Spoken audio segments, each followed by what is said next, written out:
Thank you. Good evening, everyone. Thank you so much for being here tonight. I'm Jennifer Smith Turner, and I'm going to jump right into a poem. It is called Spring, Fresh and Young. In New England's frigid clime, winter held its grip for some time. But now the season starts to shift as springtime slowly comes to lift.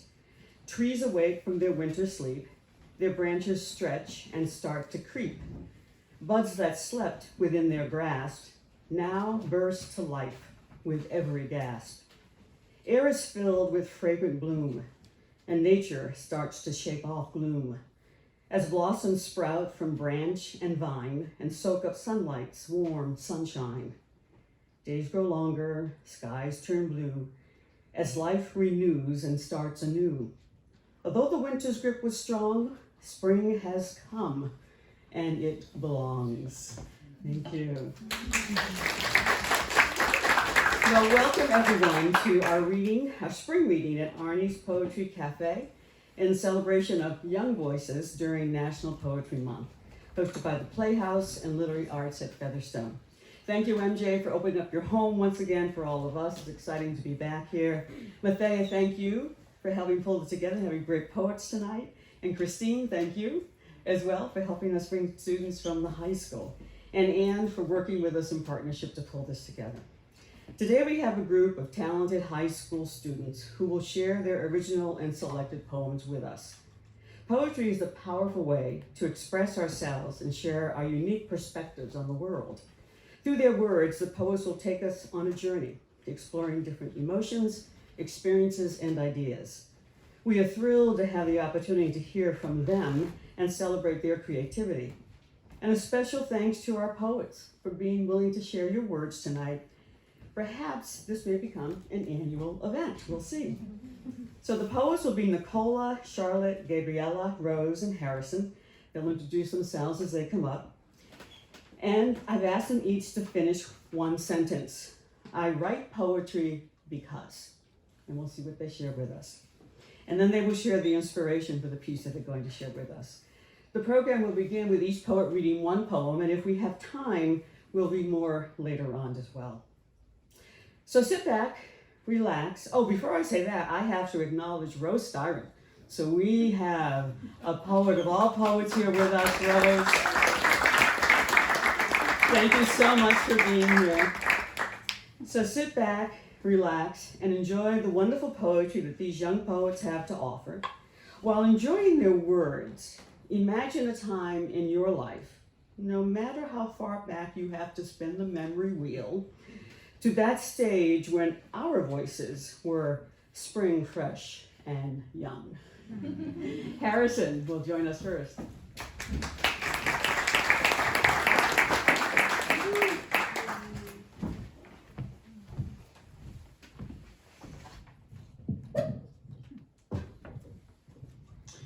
Hi, my name is Harrison Lazarus. I go to the Martha's Vineyard Regional High School. I live in Edgartown.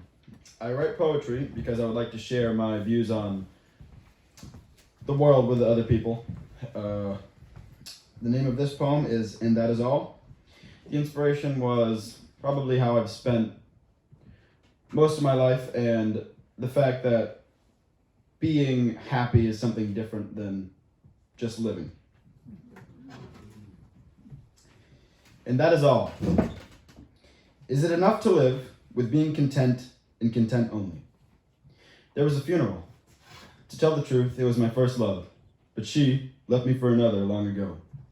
It all seems so distant now. The problems that were so prominent have faded with time and maturity. But I wonder if it's maturity or just the inability to remember what I cared about. There's a song that I remember, and it played my heartstrings' rhythmic tune. Perhaps being content is living freely as things come and pass. Undoubtedly, we will all die. Our bodies will decay to the earth. We will become love. We can no longer hate or hurt or steal from the poor or lie. But the reality of death does not make living worthless, because if life lasted forever, we wouldn't notice the moments in which we enjoyed it. So, being content isn't a given. It is something we strive for every day, in our words, our actions, But nothing that comes easy is worth living for, and I say it shouldn't be. Being content is beautiful, for when you greet death's doorsteps, you'll say, I'm ready, and you'll mean it. And that is wondrous, and that is life.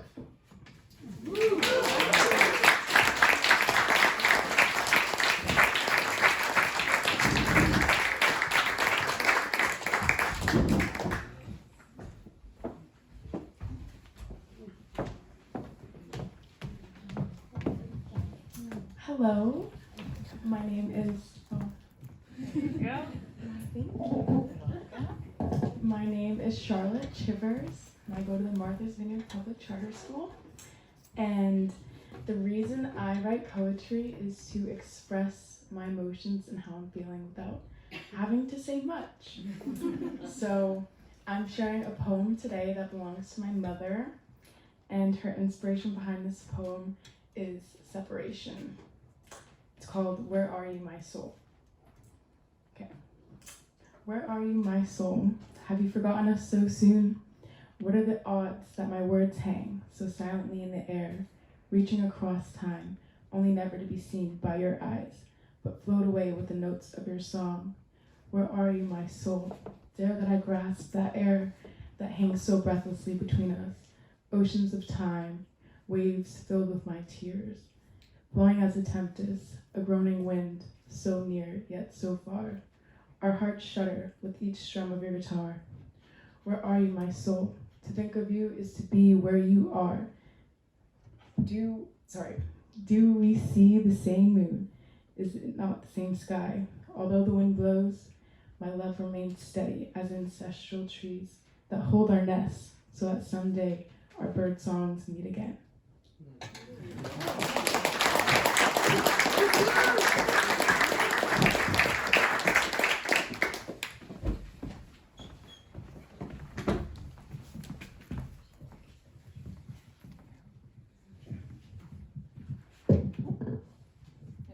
Hello, I'm Gabriella DeBlaze. I'm a senior at the high school, the regional.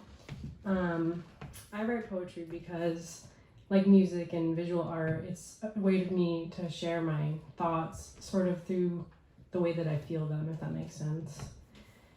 This poem is about my wonderful friends, and it's called Girls. My house has been blessed with the hearty glow of lively young women.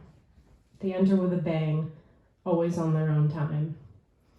Their garish laughter paints the ceilings and walls with an unadulterated wash of warm light. They jump and dance hysterically through every room, leaving a trail of phosphorescent bliss behind them. This unkempt love is something we share that can only belong to those who have been girls together.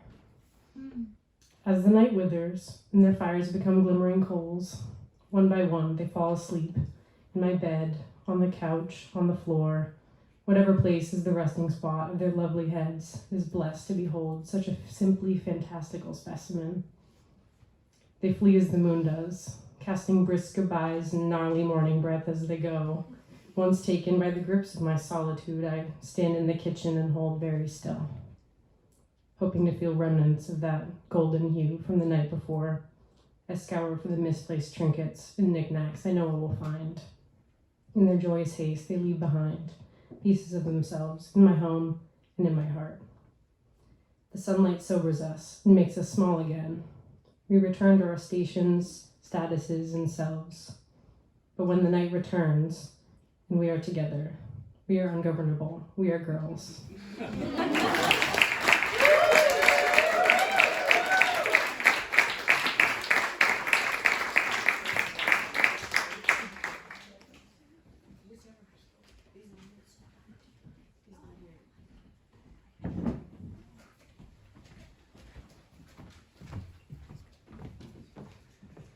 Hello, my name is Rose Hackett Smiley.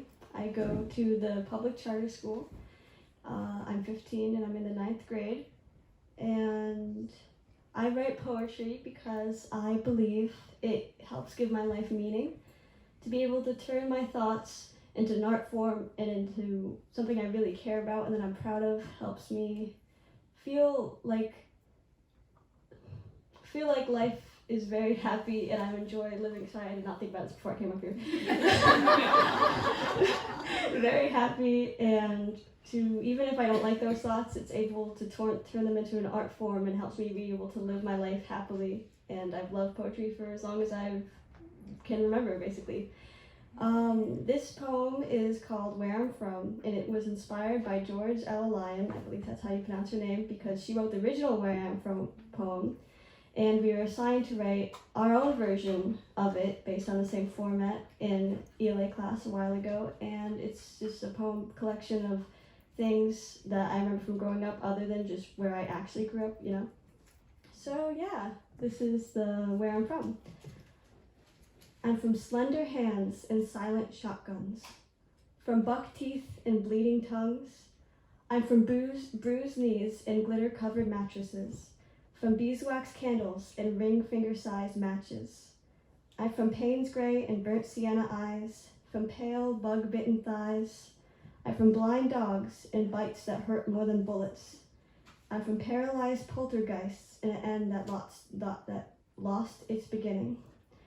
I'm from stairs sharp enough to cut through a memory, from cushioned chairs and melancholy melodies.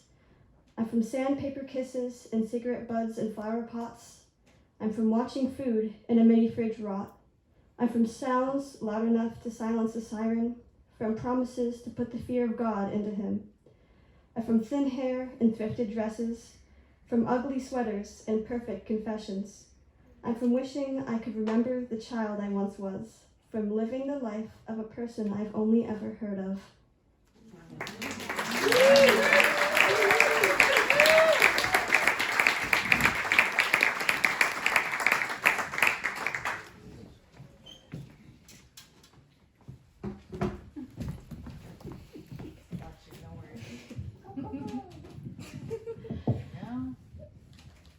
Hi, I'm Nicola Capace. I go to the charter school. I'm a 9th grader and I live in West Isbury. I write poetry because I think it really helps me process what's going on in my head and sort of put words to things, and it really just, it feels good to sort of just put that down somewhere on paper. This poem is called An Ode to the Dreamers. I don't know, I think it was just a combination of things that were in my head at the time when I wrote it. And yeah, I think it's kind of about dreamers, and it's a story that you can kind of follow, but it's written like a poem, at least in my head.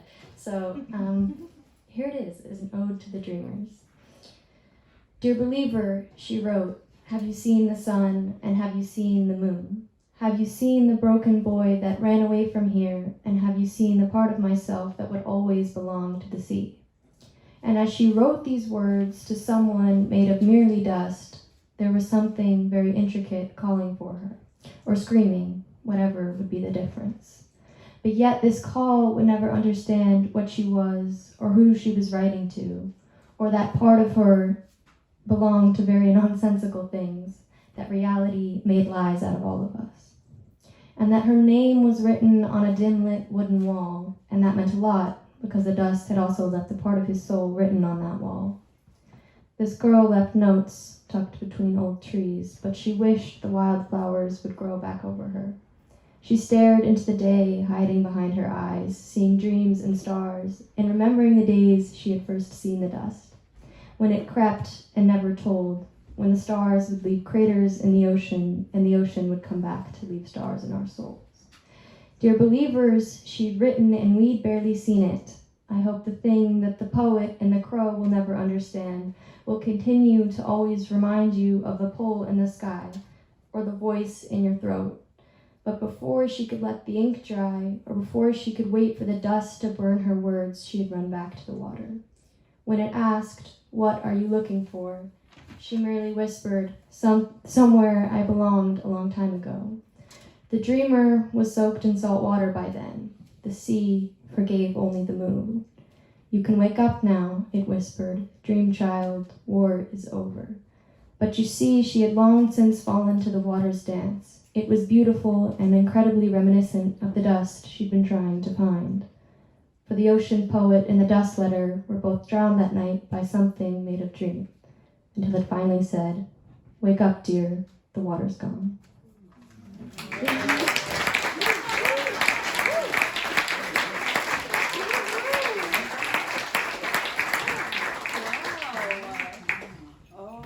Goodness, they're wonderful, aren't they? Thank you all so much. I just have a couple of comments for each of you. Harrison, that was so powerful and so moving, your words and message you were sending, so thank you for sharing that. And Rose, where I'm from, I have to tell you, I have used that same format for a poem, and it's a great tool to use. It's a great prompt, but it brings out so much of where you're from, which is, as you said, it's not just the place, it's the things that you've experienced and you feel, and I think a lot of people could relate to that.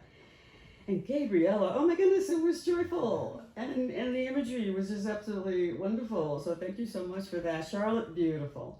You know, whenever you have a moment to read someone else's words, it's beautiful for the person who, if they can hear it, as well as for you, because it's a new interpretation of the words that they have put together. And Nicola, that was just lovely. There were so many wonderful images and lines in that poem that just stood out. So it was lovely. So another round of applause for all of you.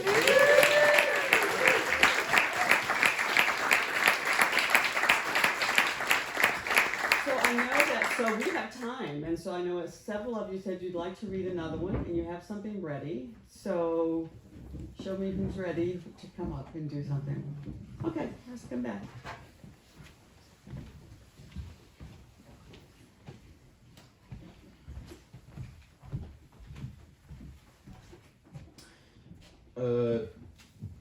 You guys already know my name and where I'm from. This poem has some influence from Billy Collins' Turning 10. I want to see your face. Oh, fantastic. It's called In My Adolescence. Aging makes me feel it hasn't been, or it has. The spry times of my youth, of being chased by the moon and racing the sun. My soul is sick, a disease without remedy. I've aged, my vision is fading, blurry and black. When I think of my youthful days, terror of no return, back to cliffside bike riding, rusted and eroded. Too young to feel nostalgia is laughable. You've forgotten childhood, forgotten carefree living. I sit and remember a stress-free boy, a prince among blooming flowers. He smokes cigars out of beach grass. As I walk through the ages, too decrepit to run, I fear I've not known the wood would rot in my house. Numbers slip through my wrinkled palms. It seemed just yesterday I couldn't. I faded, and now I can't.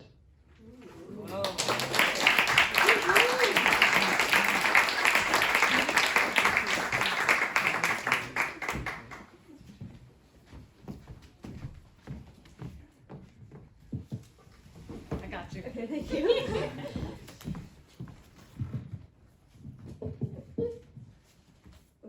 Should I read my inspiration? Sure. Okay. Do it. Okay. So this is my most impactful day of my life poem, and it is inspired by the most impactful day of my life. we were assigned to write about it in English class, and it's probably the poem I spent most time working on. So, yeah. Following behind a voice, and your only purpose is to be an echo. Glued to dead grass, knowing the sun is your stage, but you don't know who the spotlight is pointing to anymore. Knowing you're a fundamental part of someone else's identity, but left to melt away when night falls. Your death is signaled by silence, a shadow with a heartbeat. The starlight clinging to my body was the only thing keeping me from vanishing. Sobbing into someone else's lawn, begging to sink back into the earth. Begging to have something else to hide behind while the rest of the world sleeps. I needed to know why I felt pain, even though I couldn't even feel someone's fingertips pass through me. To see why the stars held sympathy for the sins I was born from, why the moonlight led me to misfortune. To know why my eyelashes cradled the water I wept, when my tears were filled with fears that didn't even belong to me.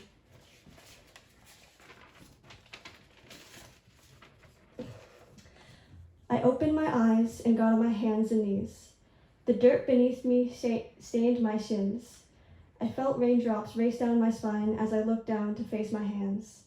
I wanted God to kiss the handle of his gun before firing, so maybe that way I'd feel something if the sun never found my body.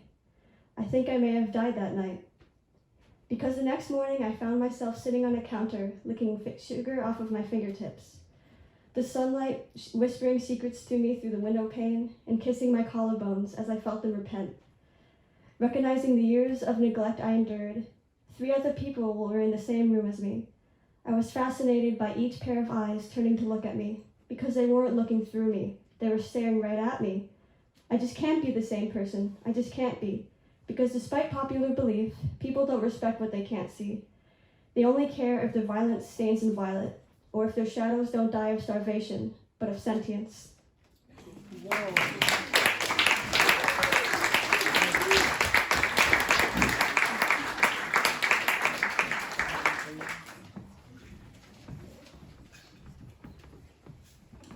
This one is a memory.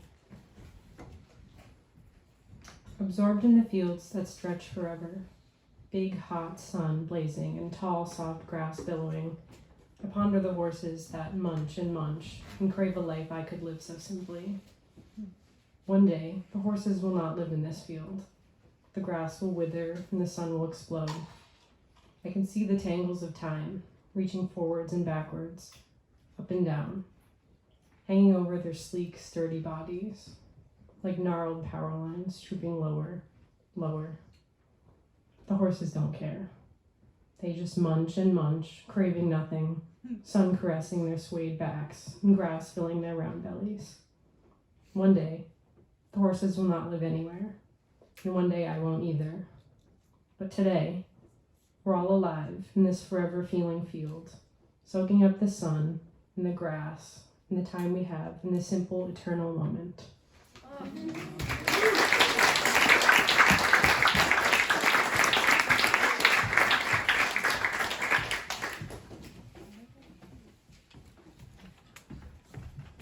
This is not my poem, but this is called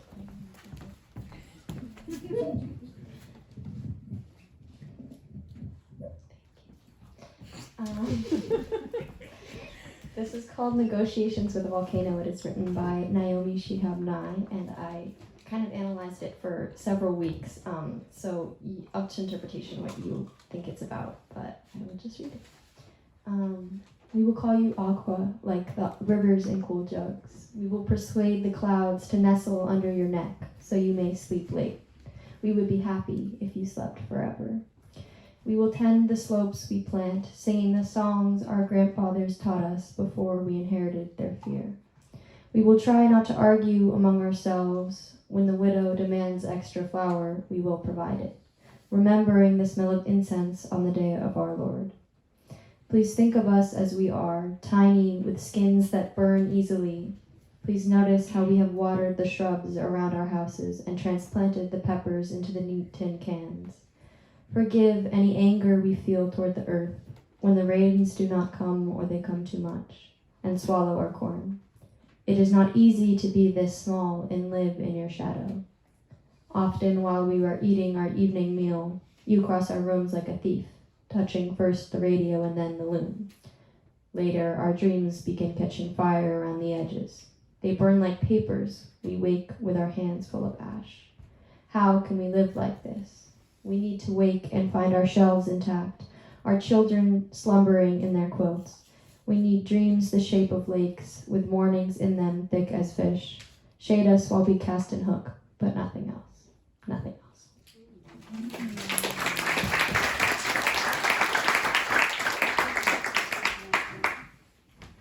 Anything else you want to read, share? Oh my goodness.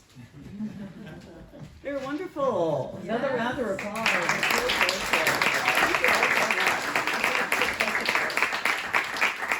So I mentioned that I also have used the prompt of where I'm from, and I'll share my where I'm from poem with you. I am from fishing poles and bowling ball shoes lined up 7 deep in the hallway, large to small. From Arm & Hammer baking soda and white vinegar, clean, deodorized heel. From yeast stored in the fridge with the promise of hot rolls to come. I'm from the neighborhood of steep hills, excellent for sledding in cold New England winters, from the sweet scent of roses lining the driveway and the pinch of thorns that draw trickles of blood. I'm from the stop fighting, now hug and kiss your brother. From Sunday school, Easter sunrise service, blessings before every meal.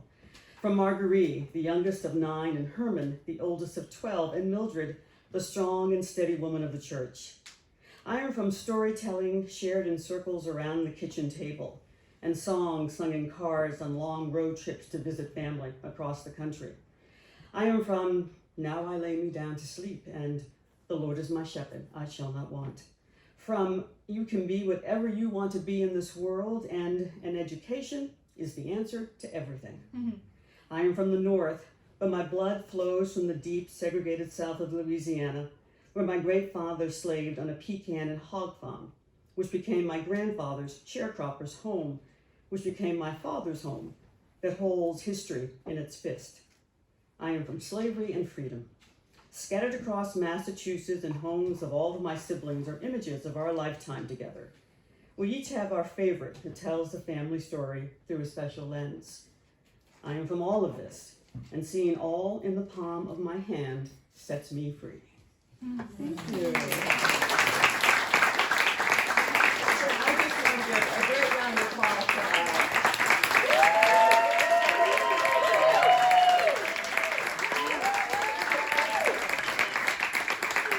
the charter school and the high school for putting this together, and NJ, and I'm hoping that we'll do this again sometime. And please, just spend some time with the poets. Thank you so much for being here.